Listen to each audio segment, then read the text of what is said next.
Mister G ബിയുടെ പുതിയൊരു വീഡിയോയിലേക്ക് എല്ലാവർക്കും സ്വാഗതം. അപ്പോൾ ഇന്ന് നമ്മൾ ഡിസ്കസ് ചെയ്യാൻ പോകുന്നത് ആംപ്ലിഫയറിൻ്റെയൊക്കെ വോളിയം കൺട്രോളിൽ തിരിക്കുന്ന സമയത്ത് പൊട്ടലും ചീരലും, അതായത് ഇപ്പോൾ തിരിക്കുമ്പോൾ എന്നൊരു സൗണ്ട്, അതുപോലെ തന്നെ ഒരു കരകര സൗണ്ട്, ഇതെങ്ങനെ നമുക്ക് ഇതിനകത്ത് ഒഴിവാക്കാം എന്ന് ആണ് നമ്മൾ ഈ ഒരു വീഡിയോയിൽ ഡിസ്കസ് ചെയ്യുന്നത്. അതേപോലെ തന്നെ സെലക്ടർ സ്വിച്ചുകൾ, എസ്പെഷ്യലി ഈ ടൈപ്പ് സെലക്ടർ സ്വിച്ചുകൾ, അതുപോലെ നമ്മുടെ push pull type selector switch, ഇപ്പോൾ ഈ സ്ലൈഡിങ് ടൈപ്പ് ആയാലും ഈ പുഷ് പുൾ ടൈപ്പ് ആയാലും ചിലത്, അതായത് കുറേ നാൾ യൂസ് ചെയ്യാതിരിക്കുന്ന ആംപ്ലിഫയറുകൾ, പഴയ കാസറ്റ് ഡെക്കുകളിലൊക്കെ നമ്മൾ സെലക്ടർ സ്വിച്ചിൽ നമ്മൾ ഇപ്പം ഇതിപ്പോൾ ഓക്സ് സെലക്ടറോ അല്ലെങ്കിൽ ഇപ്പം ഒരു ലൗഡ്നെസ് കൺട്രോളിങ് സ്വിച്ച് എന്ന് ചോദിക്കുക, മുകളിലേക്ക് ഇടുന്ന സമയത്ത് നമുക്ക് മാക്സിമം സൗണ്ടും താഴേക്ക് ഇടുന്ന സമയത്ത് നമുക്ക് ലൗഡ്നെസ് കുറയുന്നത്, അതായത് കുറച്ച് ഹൈ ഫ്രീക്വൻസി കട്ടാവുന്ന രീതിയിലുള്ള ഒരു സെറ്റപ്പ് ആണെങ്കിൽ ചില ആംപ്ലിഫയറുകൾ നമ്മളിങ്ങനെ ഞെക്കി പിടിച്ച് നമ്മൾ നടുക്ക കൊണ്ട് വെക്കുമ്പോഴൊക്കെ ആയിരിക്കും ഇത് വർക്ക് ചെയ്യുന്നത്. അത് വേറെ ഒന്നുമല്ല, ഇത് കാലക്രമേണ ഇതിനകത്തുള്ള ആ ഒരു കണ്ടക്റ്റിംഗ് മെറ്റൽസ് എല്ലാം ക്ലാവ് പിടിച്ചു പോകുന്നതുകൊണ്ടാണ്, അത് കറക്റ്റായിട്ട് കണ്ടക്റ്റ് ആവാത്തതുകൊണ്ടാണ് നമുക്ക് ഈ ഒരു സ്വിച്ചിൽ അങ്ങനെ ഒരു പ്രശ്നം വരുന്നത്. അതുപോലെ തന്നെയാണ് ഈ ടൈപ്പ് സ്വിച്ചുകൾ, സാധാ ആംപ്ലിഫയറിലൊക്കെ ഈ ടൈപ്പ് പുഷ് പുൾ സ്വിച്ചുകൾ ഉപയോഗിക്കാറുണ്ട്. ഇവിടെയും അതുപോലെ തന്നെയാണ്, ഇത് ക്ലാവ് പിടിച്ചു പോകുമ്പോഴാണ് നമുക്ക് അങ്ങനെ ഒരു പ്രശ്നം വരുന്നത്. അതേപോലെ തന്നെയാണ് വോളിയം കൺട്രോളിൻ്റെ കേസുകളിലും പഴയ ടൈപ്പ്, ഇപ്പോൾ പഴയ ടൈപ്പ് എന്നല്ല, പഴയ ആംപ്ലിഫയറുകളൊക്കെ കുറേ നാൾ ഉപയോഗിക്കാണ്ടിരുന്ന് സ്ക്രാപ്പിൽ നിന്ന് എടുത്തുകൊണ്ട് വരുന്ന ആംപ്ലിഫയറുകളൊക്കെ ആണെങ്കിൽ അതിലിതേപോലെ വോളിയം കൺട്രോൾ തിരിക്കുന്ന സമയത്ത് ഇങ്ങനെ പേപ്പർ വലിച്ചു കീറുന്ന ശബ്ദവും, വോളിയം കുറച്ച് വെക്കുമ്പോൾ തന്നെ ചിലപ്പോൾ ഭയങ്കരമായിട്ട് വോളിയം വരിക, കൂട്ടുന്നതനുസരിച്ച് കൂടാതിരിക്കുക, അങ്ങനെയൊക്കെയുള്ള പ്രശ്നങ്ങൾ കാണിക്കുന്നത് ഇതേപോലെ തുരുമ്പായി പോകുമ്പോഴാണ് ഈ ഒരു പ്രശ്നം വരുന്നത്. അപ്പോൾ ഇതെങ്ങനെ സിമ്പിളായിട്ട് ഒഴിവാക്കാം എന്നുള്ളതാണ് നമ്മൾ ഈ ഒരു വീഡിയോയിൽ പറയുന്നത്. ഇതിനെപ്പറ്റി അറിയാവുന്നവരാണെങ്കിൽ തീർച്ചയായിട്ടും നിങ്ങൾ വീഡിയോ സ്കിപ്പ് ചെയ്തോളൂ, കാരണം ഇത് ബിഗിനേഴ്സിന് വേണ്ടിയിട്ട് ജസ്റ്റ് അറിയിക്കാൻ വേണ്ടിയിട്ട് ചെയ്യുന്നൊരു വീഡിയോ ആണ്. അപ്പം ഇതുപോലെ ഞാൻ ഫസ്റ്റ് രണ്ട് കേസ് വരുന്നുണ്ട്, എക്സ്ട്രീം കേസും നോർമൽ കേസും വരുന്നുണ്ട്. എക്സ്ട്രീം കേസ് എന്ന് പറഞ്ഞാൽ നമ്മളിപ്പോൾ ഒരു ഫ്ലഡിൽ പെട്ടോ അല്ലെങ്കിൽ മഴയത്തൊക്കെ കടന്നു പോയ ഒരു ആംപ്ലിഫയർ, നല്ല തുരുമ്പൊക്കെ ആയിപ്പോയ ഒരു ആംപ്ലിഫയർ ആണെങ്കിൽ, നമ്മുടെ ഇപ്പം ഈ ഒരു ടൈപ്പ് നോക്കുകയാണെങ്കിൽ, ഈ ഒരു വോളിയം കൺട്രോൾ നോക്കുകയാണെങ്കിൽ ഇത് 110K ആണ്, പഴയ ഒരു ഡെക്കിലെയാണ്, ഇത് മൊത്തം തുരുമ്പായിട്ടിരിക്കുന്നത് കാണാൻ പറ്റും. അപ്പോൾ ഇതൊക്കെ എക്സ്ട്രീം കണ്ടീഷനാണ്. നമ്മൾ നോർമലി ഇതെടുത്ത് കളഞ്ഞ് വേറെ ഇടുകയാണ് ചെയ്യുന്നത്. അതല്ല, ഇപ്പം 10K കിട്ടാനില്ലാത്തൊരു സ്ഥലമാണ്, അല്ലെങ്കിൽ ഇപ്പം ഒരു സ്പെഷ്യൽ വാല്യൂ ഉള്ളൊരു വോളിയം കൺട്രോളാണ്, നമുക്കിത് കിട്ടത്തില്ല, അല്ലെങ്കിൽ ഒരു പ്രീസെറ്റ് ആണെങ്കിൽ, നമുക്ക് വാല്യൂ ഇല്ലാത്ത ടൈപ്പ് ഒരു പ്രീസെറ്റൊക്കെ ആണെങ്കിൽ നമുക്കിത് കളയാൻ പറ്റത്തില്ല. എങ്ങനൊരു കണ്ടീഷനാണെങ്കിൽ, തുരുമ്പൊക്കെ ആണെങ്കിൽ നമുക്ക് ഉപയോഗിക്കാൻ പറ്റിയ ഐറ്റമാണ് ആദ്യം നമ്മൾ ഉപയോഗിക്കുന്നത്. എക്സ്ട്രീം കണ്ടീഷനിൽ ആദ്യം നമ്മൾ ഉപയോഗിക്കുന്നത് പറഞ്ഞാൽ WD-40 എന്ന് പറയുന്ന ഒരു സ്പ്രേ നമുക്ക് വാങ്ങിക്കാൻ കിട്ടും. ആക്ച്വലി അതൊരു കെമിക്കലാണ്, ഇതിൻ്റെ തുരുമ്പ് കളയാൻ വേണ്ടിയിട്ട് ഉപയോഗിക്കുന്ന ഒരു കെമിക്കലാണ്. അതിൻ്റെ കൂടുതൽ ഡീറ്റെയിൽ ആയിട്ട് എനിക്കറിയത്തില്ല, പക്ഷേ നമ്മൾ റീസ്റ്റോർ ചെയ്യുന്ന എല്ലാ ആൾക്കാരും ഉപയോഗിക്കുന്ന ഒരു ഐറ്റമാണ്, മെക്കാനിക്കുകൾ ഉപയോഗിക്കുന്ന ഐറ്റമാണ്. ഇത് നല്ലൊരു ഐറ്റമാണ്. കാരണം എന്ന് വെച്ച് കഴിഞ്ഞാൽ എസ്പെഷ്യലി മെയിൻ നമുക്ക് ഉപയോഗം വരുന്നത് എവിടെയെന്ന് വെച്ച് കഴിഞ്ഞാൽ സ്ക്രൂ, നമുക്കൊരു സ്ക്രൂ അഴിക്കാൻ പറ്റാത്ത ഒരു ആംപ്ലിഫയർ അല്ലെങ്കിൽ എന്ത് ഇലക്ട്രോണിക് സാധനങ്ങളുടെ എന്തിൻ്റെ ആയാലും സ്ക്രൂ ദ്രവിച്ച് അതിൽ കട്ടി പിടിച്ചിരിക്കുന്ന ഒരു കണ്ടീഷനാണെങ്കിൽ യവനെ എടുത്ത് കുറച്ചങ്ങോട്ട് പൂശിയതിന് ശേഷം ആ സ്ക്രൂവിൻ്റെ മണ്ടയ്ക്ക് സ്ക്രൂ ഡ്രൈവർ വെച്ച് ടപ്പേ എന്നൊരു അടി കൊടുത്തതിന് ശേഷം തിരിച്ചു കഴിഞ്ഞാൽ ഇത് ഈസി ആയിട്ട് ഊരിപ്പോരും. അതാണ് WD-40യുടെ ഒരു ഗുണമെന്ന് പറയുന്നത്. അപ്പോൾ റസ്റ്റ് റിമൂവൽ കെമിക്കലാണ് WD-40 എന്ന് പറയുന്നത്. നമ്മളിത് ബിഗിനേഴ്സിന് വേണ്ടിയിട്ട് പറയുന്നതാണ് കേട്ടോ, പറയുന്നവരൊക്കെ ജസ്റ്റ് സ്കിപ്പ് ചെയ്തോളൂ, കുഴപ്പമില്ല. അപ്പം അത് ഇതിനകത്തേക്ക് കുറച്ചടിക്കുക, ഒരുപാട് വാരി അടിക്കരുത്, കുറച്ചൊന്ന് അടിക്കുക. ചിലപ്പോൾ നമ്മുടെ വോളിയം കൺട്രോൾ പോകാൻ ചാൻസ് ഉണ്ട്.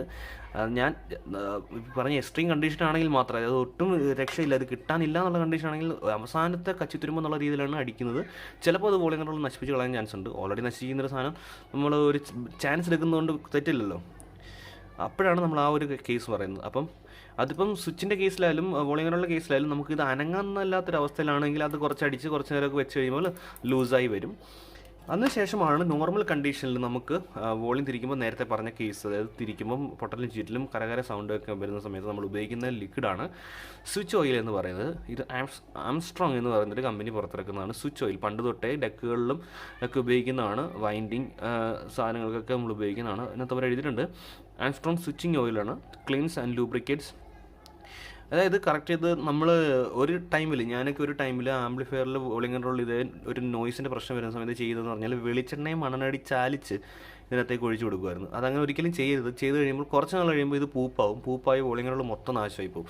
അങ്ങനെ ഒരിക്കലും ചെയ്യരുത്. റിസൾട്ട് ഉണ്ടാവും, ആ ഒരു കുറച്ച് നേരത്തേക്ക് ഒരു റിസൾട്ട് ഉണ്ടാവും, പക്ഷേ അതൊരു പ്രോപ്പർ വേ ഓഫ് റിസോൾവിങ് അല്ല. ഇതാണ് ശരിക്കും അതിനകത്ത് വേണ്ടത്.